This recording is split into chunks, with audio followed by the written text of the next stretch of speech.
जय हिंद। स्वागत है आपका एमए गुरुकुल में। एक क्लास एक टॉपिक फिनिश के अंतर्गत हम आपके समक्ष आज लेकर के हाजिर हैं वित्त आयोग।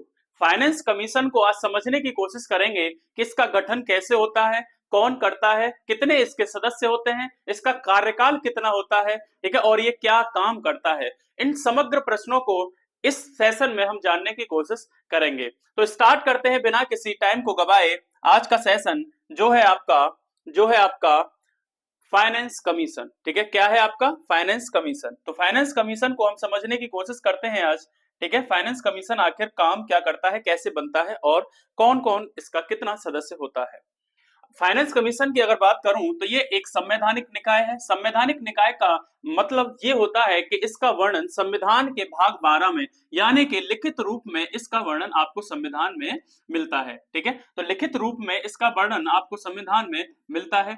और ये भाग 12 में आपका अनुच्छेद 280 के अंतर्गत इसका गठन कर किया जाता है। तो गठन किसके द्वारा किया जाता है? तो इसका गठन राष्ट्रपति के द्वारा किया जाता है। इसका गठन किसके द्वारा किया जाता है? तो राष्ट्रपति के द्वारा इसका गठन किया जाता है। वहीं अगर मैं 282 एक की बात करता हूं, ठीक है, 280 है ये, है ना, तो 280 एक के तहत एक अध्यक्ष और 4 सदस्यों की नियुक्ति कौन करता है? तो ये आपका राष्ट्रपति के द्वारा किया जाता है। तो यानी कि इसमें एक अध्यक्ष होता है और चार चार चार क्या होते हैं? 4 सदस्य होते हैं। तो टोटल वित्त आयोग में कितने सदस्य होते हैं? तो 5 सदस्य होते हैं। तो इन पांचों की नियुक्ति अध्यक्ष सहित इन पांचों की नियुक्ति राष्ट्रपति के द्वारा की जाती है और इनका कार्यकाल माना जाता है कितना वर्ष? तो 5 वर्ष इनका कार्यकाल होता है। अगर मैं आगे बात करता हूं तो इसके योग्यताओं के बारे में कोई लिखित वर्णन नहीं है। संविधान में कोई लिखित वर्णन नहीं है। योग्यताओं की बात करता हूं तो संसद को अधिकार है कि कानून बना करके इनकी योग्यताओं का निर्धारण करे। और ये कौन सा अनुच्छेद संसद को अधिकार देता है? तो 280(2) में ये कहा गया है। तो क्या किया संसद ने वित्त आयोग अधिनियम 1951 बनाया, जिसके अंतर्गत वित्त आयोग से संबंधित योग्यताओं को संदर्भित किया। तो वित्त आयोग अधिनियम 1951 में क्या है? अध्यक्ष की योग्यताएं। अध्यक्ष की योग्यताएं ये है कि सार्वजनिक कार्यों का जानकार हो। ठीक है, सबसे पहली योग्यता अध्यक्ष की केवल एक ही है कि सार्वजनिक कार्यों का क्या होना चाहिए? तो जानकार होना चाहिए। सदस्यों की योग्यता के लिए आप इसमें निर्धारण किया गया कि उच्च न्यायालय का न्यायाधीश बनने की योग्यता रखने वाला व्यक्ति इसका सदस्य बन सकता है। सरकार के वित्त एवं लेखाओं का ज्ञान रखने वाला व्यक्ति इसका सदस्य बन सकता है। वित्तीय व प्रशासनिक मामलों का जानकार व्यक्ति इसका सदस्य बन सकता है और आर्थिक मामलों का यानी कि अर्थशास्त्र का विशेषज्ञ भी इसका सदस्य बन सकता है। तो इन चारों योग्यताओं को धारण करने वाला कोई व्यक्ति क्या बन सकता है? इस वित्त आयोग का सदस्य बन सकता है। और इन सदस्यों में से ही एक व्यक्ति आगे चलकर क्या बनता है? अध्यक्ष बनता है। और चुनता कौन है? नियुक्ति किसके द्वारा होती है? तो इनकी राष्ट्रपति के द्वारा नियुक्ति होती है। अगर मैं वही वित्त आयोग के कार्यों की बात करता हूं तो कार्य संघ और राज्यों के मध्य वित्त का बंटवारा करना इसका काम है। तो वित्त का बंटवारा कौन करता है? तो वित्त आयोग के द्वारा किया जाता है। किसको? संघ और राज्यों के मध्य। ठीक है, जो भी संचित निधि से राज्यों को फंड देना है या राज्यों को पैसा देना है, उन पैसों का निर्धारण किसके द्वारा किया जाता है? तो आपका वित्त आयोग के द्वारा किया जाता है। संचित निधि का वर्णन आपका आर्टिकल 266 एक करता है। वहीं आगे की बात करूं तो राज्य वित्त आयोग जो आपका 243 में राज्य वित्त आयोग का वर्णन है। इसकी सिफारिशों को सुनता है, जिसके चलते नगर पालिकाओं और पंचायतों के लिए धन की व्यवस्था संचित निधि से करवाता है। तो किसका काम है ये? तो ये आपका वित्त आयोग का काम है।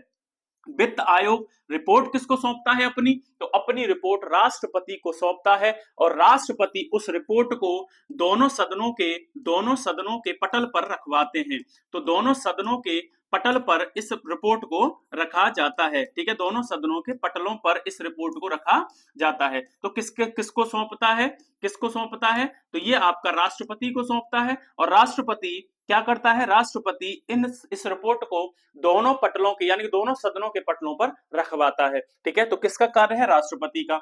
एक और बात इसमें जान लीजिएगा, ठीक है, इसको स्टार मार्क कर लीजिएगा कि वित्त आयोग एक सलाहकारी संस्था है। सलाहकारी संस्था का मतलब ये होता है कि ये बाध्यकारी नहीं है कि जो इसने निर्णय लिया वो सरकार के लिए मान्य होगा। ठीक है, केवल और केवल सलाहकारी संस्था है जिसके चलते सरकार इसकी अनुशंसाओं को मान भी सकती है और नहीं भी मान सकती है। ठीक है, तो वित्त आयोग के कार्यों के बारे में इतनी बात है। ठीक है, अगर मैं आगे बात करता हूं कि वित्त आयोग आखिर बंटवारा किस आधार पे करता है, कैसे कैसे राज्यों को वित्त आयोग अनुशंसा करता है कि किसको कितना मिलना चाहिए। ठीक है, क्या मापदंड है वित्त आयोग के राज्यों को पैसा देने के लिए। ठीक है, अगर मैं मापदंडों की बात करता हूं तो जनसंख्या का आधार आपको पता है 2011 है। ठीक है, और ये जनसंख्या का जो आधार बना है वो आपका 15वें वित्त आयोग के अनुसार बना है। ठीक है, 15वें वित्त आयोग ने जो आधार वर्ष लिया था जनसंख्या का वो कौन सा लिया था, तो 2011 लिया था। इससे पहले जो जनसंख्या का आधार था वो आपका 1971 था। कितना था, तो 1971 आपका जनसंख्या का आधार वर्ष था। ठीक है, 2000 जो 15वें वित्त आयोग था जिसके अध्यक्ष एन के सिंह थे, उन्होंने 2011 को आधार बनाया जिसका भार 15% है, यानी कि जनसंख्या के आधार पर आपको कुल 100 रुपए में से 15 रुपए आपको जनसंख्या के आधार पे उस राज्य को देने होंगे। तो समग्र जनसंख्या का भार पहले कितना था, तो पहले 27.5% था। 27.5 से घटा करके कितना कर दिया गया, तो इसको 15% कर दिया गया। ठीक है, तो 15% इसको कर दिया गया। पहले क्या होता था कि उत्तर प्रदेश के पास बहुत सारी जनसंख्या है, तो जनसंख्या के आधार पे कितना मिलता था, तो 27.5% मिलता था। वही केरल के पास छोटी जनसंख्या है, कम जनसंख्या है, तो उसको भी 27%। तो जनसंख्या के आधार पे ये मिलता था, जहां राज्यों में भेदभाव की स्थिति देखने को मिल रही थी। तो इसके लिए 27.5 से घटा करके इसको कितना कर दिया गया, तो 15% भारांश आपका किसका हो गया, जनसंख्या का हो गया। आधार क्या है, 2011 की जनगणना। ठीक है, वहीं अगर क्षेत्र की बात करता हूं या एरिया की बात करता हूं, तो एरिया वाइज भी आपका कितना परसेंट भार है, तो 15% भार है। ठीक है, उसके बाद वन एवं पारिस्थितिकी, यानी कि कितना वनों को लेकर के सजग है कौन सा राज्य वनों को लेकर के अच्छी अच्छी नीतियां अपने यहाँ लागू करता है, तो ये आपका 10% ये भारांश दिया जाता है। भारांश पहले 7.5 मिलता था, लेकिन वर्तमान में कितना कर दिया गया है, 10% कर दिया गया है। उसके बाद आय का अंतर, यानी कि सीपीआई, पर कैपिटा इनकम। ठीक है, प्रति व्यक्ति आय के आधार पर भी आपका भारांश बनता है, और ये कितना है, आपका 45% है। इसको घटाया गया है, पहले ये 50% हुआ करता था। इसका मतलब क्या है, पर कैपिटा इनकम का मतलब होता है कि एक व्यक्ति की कितनी आय हो रही है सालाना, तो जिस राज्य में पर कैपिटा इनकम कम है उसको भारांश ज्यादा मिलता था। ठीक है, तो इसको घटा करके 50% से कितना कर दिया गया है, अब वर्तमान में 45% कर दिया गया है। वही जनसांख्यिकीय प्रदर्शन, यानी कि कौन अपने यहाँ प्रजनन दर को लेकर के बेहतर प्रयास कर रहा है, उसके लिए आपको 12.5% आपको भारांश देना पड़ेगा, और ये नया मापदंड इस बार आरंभ किया गया था। ठीक है, वहीं अगर मैं कर प्रयास की बात करता हूं, कौन टैक्स के कलेक्शन के लिए सबसे ज्यादा सजग राज्य है, तो उसको आपको 2% भार देना होगा। ठीक है, और ये भी क्या है, नया आरंभ किया गया है।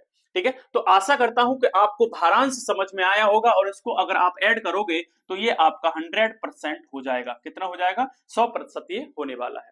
ठीक है, अगर ये समझ में ना आया हो तो आप वीडियो को दोबारा देख सकते हैं। अगर मैं आगे बात करता हूं तो इनके टेन्योर की बात करता हूं कि पहला वित्त आयोग कब गठित किया गया, कौन सा वित्त आयोग कब से लेकर के किस अवधि तक था। ठीक है, और उसके अध्यक्ष कौन थे। ठीक है, टेबुलर फॉर्म में है ये। तो पहला वित्त आयोग गठित किया गया था 1951 में, जिसके पहले अध्यक्ष केसी नियोगी जी को बनाया गया था। ठीक है, आपको पहला तो याद रखना ही है। तो पहला कौन थे, तो पहला आपके केसी नियोगी जी वित्त आयोग के अध्यक्ष थे, जो गठन आपका 1951 में होता है। दूसरा आपका 1956 में, जिसके के संथानम आपके अध्यक्ष थे। तीसरा 1960 में, जिसके ए के चंदा अध्यक्ष थे। चौथा आपका 1964 में डॉक्टर पीवी राजमन्नार इसके अध्यक्ष थे।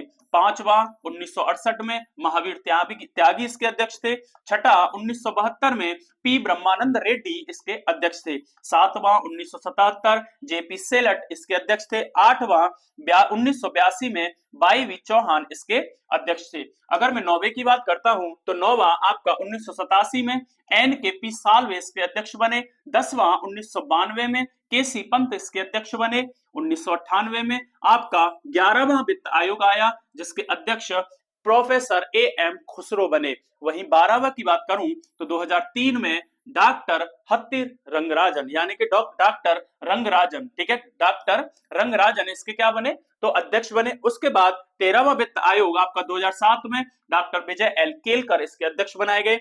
14वां आपका 2013 में बाई बी रेड्डी इसके अध्यक्ष बनाए गए। और वहीं 15वां वित्त आयोग 2017 में गठित किया गया था एन के सिंह की अध्यक्षता में, जिसका कार्यकाल 2021 से लेकर के 2026 तक था। आपको 14वां, आपको 15वां और आपको 16वां, वर्तमान में 16वां वित्त आयोग आपका गठित हो चुका है जिसके अध्यक्ष 16वें वित्त आयोग के अध्यक्ष अरविंद पनगड़िया जी को बनाया गया है। और आपको पता है अरविंद पनगड़िया जी पहले नीति आयोग के क्या थे, उपाध्यक्ष थे, ठीक है, सीईओ थे, है ना, क्या थे तो आपके सीईओ थे, है ना, तो पहले सीईओ ये रह चुके हैं नीति आयोग के, तो अरविंद पनगड़िया जी। इनका कार्यकाल जो वित्त आयोग का कार्यकाल है वो कब है आपका 2026 से लेकर के 2031 तक होने वाला है। तो इसमें आपके एक अध्यक्ष होता है और प्लस 4 अध्यक्ष होते हैं, एक अध्यक्ष होता है और 4 सदस्य होते हैं, तो 5 सदस्यीय ये वित्त आयोग आपका बनता है। तो 4 सदस्य कौन कौन से हैं आपके वर्तमान में तो अजय नारायण झा इसके सदस्य हैं, ठीक है, एनी जॉर्ज मैथ्यू इसके सदस्य हैं, सौम्या कांति घोष इसके सदस्य हैं और निरंजन राजा अध्यक्ष इसके सदस्य हैं। तो ये आपके 4 सदस्य हैं और अरविंद पनगड़िया जी इसके क्या हैं अध्यक्ष हैं और इसके सेक्रेटरी ऋतिक रंजनम पांडे, तो ऋतिक रंजनम पांडे इसके सेक्रेटरी हैं, ठीक है। तो आशा करता हूं कि आपको राज्य वित्त आयोग ये अरविंद पनगड़िया जी हैं और ये हमारे प्रधानमंत्री जी, ठीक है। आशा करता हूं कि आपको वित्त आयोग से संबंधित जो भी क्वेश्चन थे आपके दिमाग में वो सारे हल हो गए होंगे, ठीक है। तो आज के लिए इस टॉपिक में इतना ही था। मिलते हैं अगले टॉपिक में, एक नया अगले सेशन में नया टॉपिक लेकर के लिए। जब तक के लिए जय हिंद।